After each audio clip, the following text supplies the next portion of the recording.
In this video, we're going to look at rate law and mechanism. So we know that a rate law is basically an equation that relates the concentration of the reactants to the rate in an overall equation.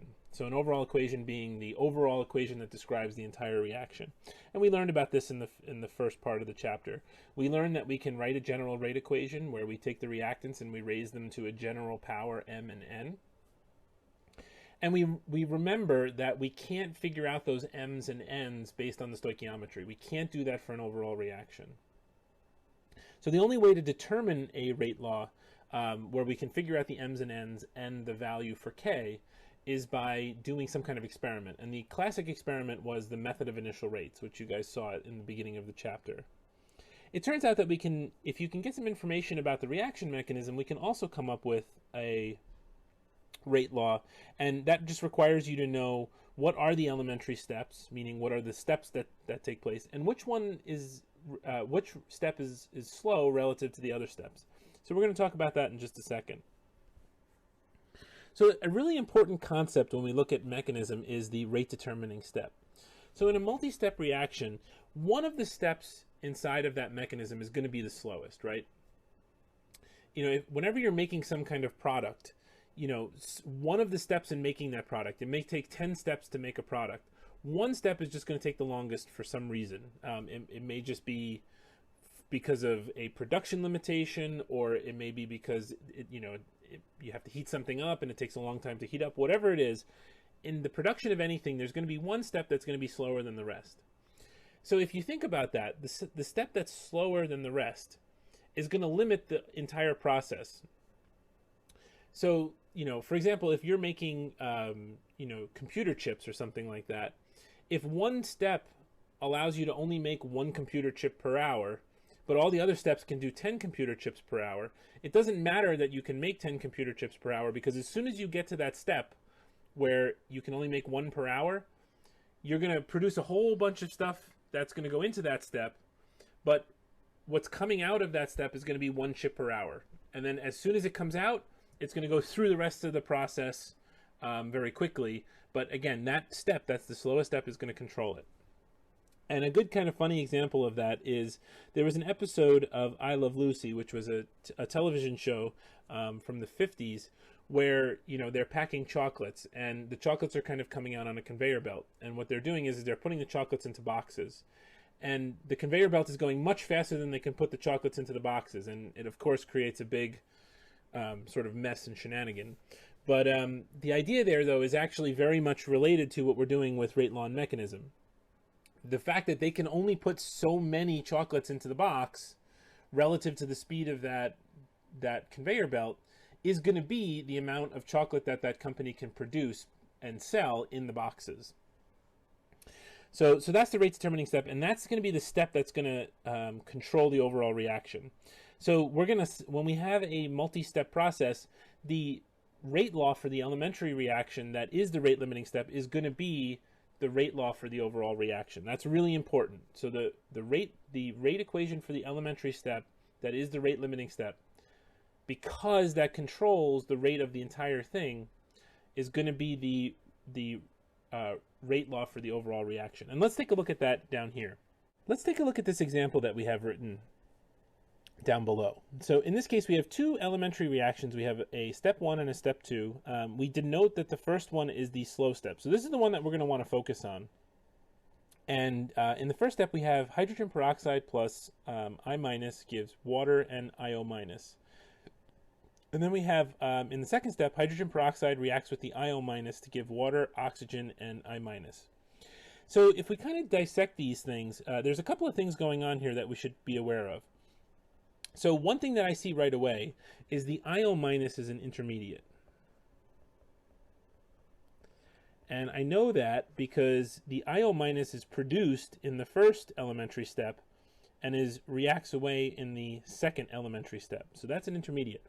Now there's another thing in here that is kind of interesting and something we should pay attention to.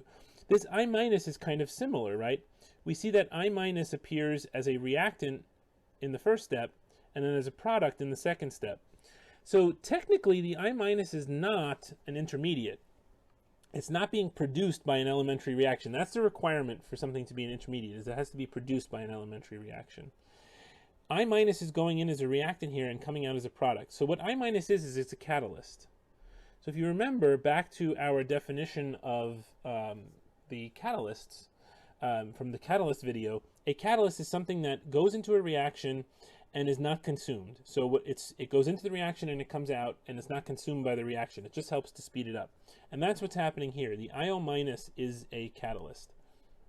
So again, the intermediate and the catalyst are not going to appear in the overall because the intermediate just gets used up as it's produced, and the catalyst, we know by definition, is something that just facilitates the reaction but doesn't actually get used up. So when we write the overall, we can add these up, and you'll notice that the I minus cancels because it's on the products and the reactant side, and the IO minus also cancels because it's on the product and the reactant side. So what we get is we get 2H2O2 gives 2H2O plus O2. That's our overall. And if we want to write a general rate equation, what we could say is that rate is equal to K times the concentration of H2O2 to the M. Now, because this is the overall, we cannot use this 2 because we don't know if the rate limiting step requires 2H2O2 to be in it. And that's what we're going to see now. We're going to actually look at the elementary reactions, and based on which one is slow, we're going to figure out what the overall rate equation is. Okay, so let's take a look at what we have here. So if we want to write a rate equation for the first elementary reaction, we have rate is equal to K, and this one gets a little 1. As you can see here above the arrow, there's a K1. So that's just what they call the rate constant for that first reaction. And there are going to be two things in this. We're going to get H2O2 and we're going to get I minus. That's going to be for the first reaction. And for the second one, which is the fast one, we're going to get rate is equal to K2 times the concentration of H2O2 times the concentration of IO minus. Now, when we want to think about the rate of this overall equation, we're going to select the slow step because remember, the slow step is the one that controls the entire process, right? The overall reaction can only go as fast as the slowest step. So it turns out that the actual, based on this mechanism, the rate law is going to be that the rate is equal to K1 times the concentration of H2O2 times the concentration of I minus. Now, this is important because this tells us what's going on in the actual equation, right? So it makes sense that H2O2 is there because that's a reactant, and it makes sense that it makes sense that the stoichiometry is not playing into this, right? We don't have a 2 in the position as the order for the H2O2 because in the step that's the slowest, we only have one H2O2 present in that step. And in this case, the catalyst also appears in the rate equation, and this is fairly common. When something is being catalyzed, the catalyst will control the rate of that reaction, and the more catalyst you have, the faster it will go. So in this case, we add the catalyst even though it's technically not a reactant in the overall equation. That can happen, and that's not uncommon. And it's just because that the catalyst is not included in the overall reaction, but it does play a role in determining the rate. So in this case, if this mechanism were correct, then the overall rate of the equation would be dependent on the concentration of H2O2 and the concentration of I minus. Okay, so the next thing we're going to look at is, can we get a little bit more complex than what we had in the previous reaction? So in the previous reaction, that was a fairly simple mechanism. It involved only 2 elementary steps. Now, it turns out that we can actually get a little bit more sophisticated and look at more complex reactions where we have more things going on. So this part of the chapter is called Rate Equations with a fast initial step, and typically this initial step is an equilibrium.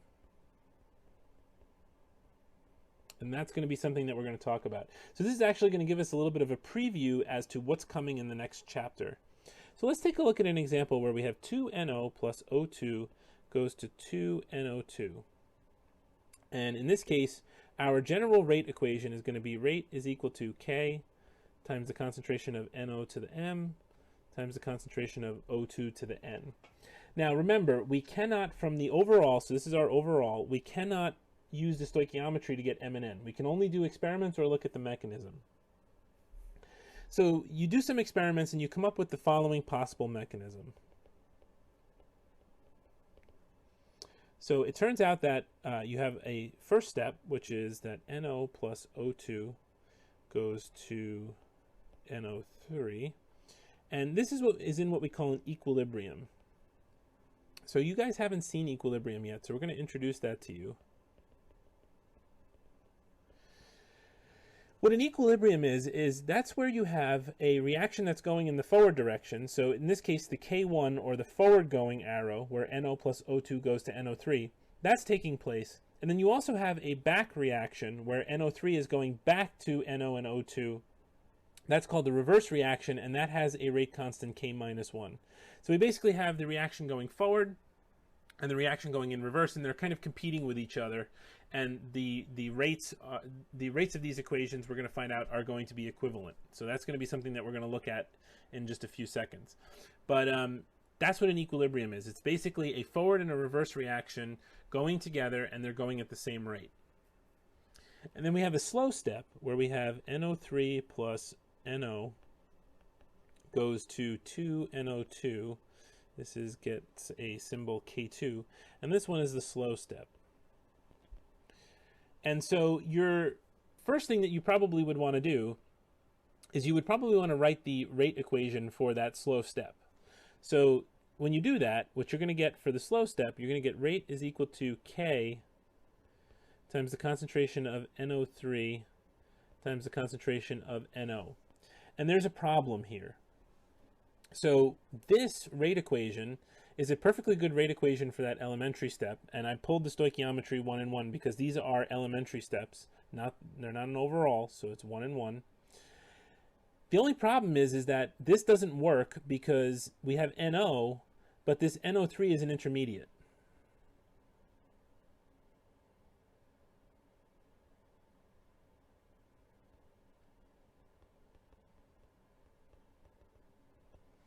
So we can't have an intermediate in our rate equation for our reaction because that intermediate doesn't appear up here. We have to get rid of it somehow, and we're going to use that fast equilibrium to get rid of it. So we can't have the NO3 because it's an intermediate and it doesn't appear in the overall. So let's start to write out some of these other rate equations that we have. So we have the rate limiting step, which is rate is equal to K times the concentration of NO3 times the concentration of NO. So let's look at the rate equations for the equilibrium.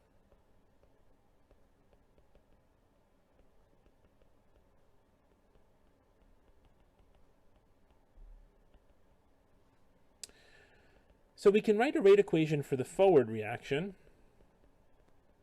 and we can say that rate in this case is going to equal K1, which is the forward, times the concentration of NO times the concentration of NO2. So that's basically the reaction going in that direction.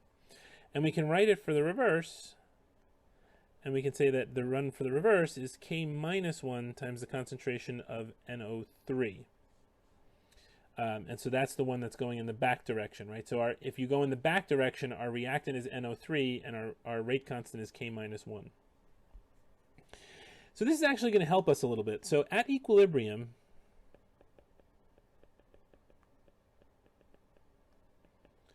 the rate of the forward equals the rate of the reverse. That's just the definition of equilibrium. So because the rate of the forward is equal to the reverse, we can say that K1 times the concentration of NO times the concentration of O2 is equal to the rate of the reverse, or which is equal to K minus 1 times the concentration of NO3. So we can use these elementary steps of the forward and reverse to help us out. So if we want to get rid of the NO3, what we can do is we can solve for the concentration of NO3 and substitute in what we solve up here in our rate limiting step. So let's try that out. So if we do that, if we divide both sides by K minus 1, what we get is that the concentration of NO3 is equal to K1 over K minus 1 times the concentration of NO times the concentration of O2. So what we're going to do now is we're going to take the concentration for NO3 that we calculated from the equilibrium, and we're going to plug that into the rate equation from the slow step. So basically, if we take the concentration of NO3 term, we plug that in, we get rate is equal to K2, and there should have been a little 2 here, times the concentration of K1 over K minus 1. So I'm just combining those terms. And then we're going to have the concentration of NO squared times the concentration of O2. And really what that is you have two NOs, and you combine them together to make NO squared times O2. And then what we can do is we can boil this down. We can basically say that this constant is effectively a singular constant. K2 times K1 over K minus 1 is, we can multiply and divide that all together, and we can get an equation that looks like this, what we call K effective times the concentration of NO2 squared times the concentration of O2. And so in this case, this matches our overall rate equation that we had. So we had initially said that rate is going to equal K times the concentration of NO2 to the M times O2 to the N. And so now we can say that M in this case is going to equal 2 and N is going to equal 1. And so that's what we're really fundamentally doing. When your slow step has an intermediate in it, what we're doing is we're taking the equilibrium, using that to calculate an effective set of rate constants and concentrations that are in the regular rate equation, and then substituting those in. So that way we get a rate equation from the mechanism that is consistent with the rate equation for the overall reaction. This is another one where we have an overall equation and we have some mechanistic steps. So again, in this case, the overall equation here is going to have a rate law that is rate is equal to K times the concentration of Cl2 to the M and the concentration of CCH Cl3 to the N. We don't know what M and N are, but we're going to start working on that down here. So immediately we go to the slow step. So the slow step, and the reason why we do that is because that's going to control the rate, is equal to rate is equal to K times the concentration of Cl times the concentration of CHCl3. And so when you compare your slow step to the overall, we see we have a problem. The problem is this Cl. That can't be in there. We got to get rid of it somehow. So the only way that we can do that is we're going to have to go up to our equilibrium and hope that we can solve for that Cl and get rid of it. And generally speaking, the fast equilibrium is going to be how you're going to be able to do that. Okay, so if we got to get rid of this Cl, we're going to go up to our fast equilibrium and we're going to write our elementary steps for the forward and the reverse. So for the forward, we have rate is equal to K times the concentration of Cl2, and that's going to be a little K1. And for the reverse, we have rate is going to equal K minus 1 times the concentration of Cl squared. Okay, so now we set these equal to each other because we know that the rate of the forward is equal to the rate of the reverse. So we have K1 times the concentration of Cl2 is equal to K minus 1 times the concentration of Cl squared. We're going to start to move things around such that the Cl is by itself. So we're going to divide both sides by K1. I'm sorry, by K minus 1. So we're going to get K1 over K minus 1 times the concentration of Cl2 is equal to the concentration of Cl squared. So in this case, we have to do something interesting. We have to take the square root of both sides. So what we get is we get that the concentration of Cl is equal to K1 over K minus 1 to the 1/2 times the concentration of Cl2 to the 1/2. So when we plug this in, I'm going to write it over on the left here just because I have more room. We're going to get that rate is equal to K2, and I should have put a little 2 here to begin with because that's denoted right there. It's going to be K2, and then we pull our K1 over K minus 1 to the 1/2, and then we have our concentration of Cl2 to the 1/2, and we have our concentration of CHCl3 to the 1. And so this matches our general rate equation. So our general rate equation was rate is equal to K effective, which is going to be all of those constants wrapped into one nice package, times the concentration of Cl2 to the M and CHCl3 to the N. And so in this case, M is going to equal 1/2 and N is going to equal 1. And it's perfectly fine to get a 1/2 order. It's sort of common in reactions where you have things like breaking apart, like Cl2 breaks into 2Cl. But, you know, it's perfectly fine. It's common, so you can get a half order. And again, the process is, you know, you immediately go to the slow step. If the slow step doesn't have any intermediates in it, you're done. You'll have a reaction, you'll have a rate law that will match the overall, and then you can just look at what the M and N are. If it has an intermediate in it, you have to go to the equilibrium, work out the intermediate so that it's all by itself, and then substitute in terms of the other reactants that are not intermediates.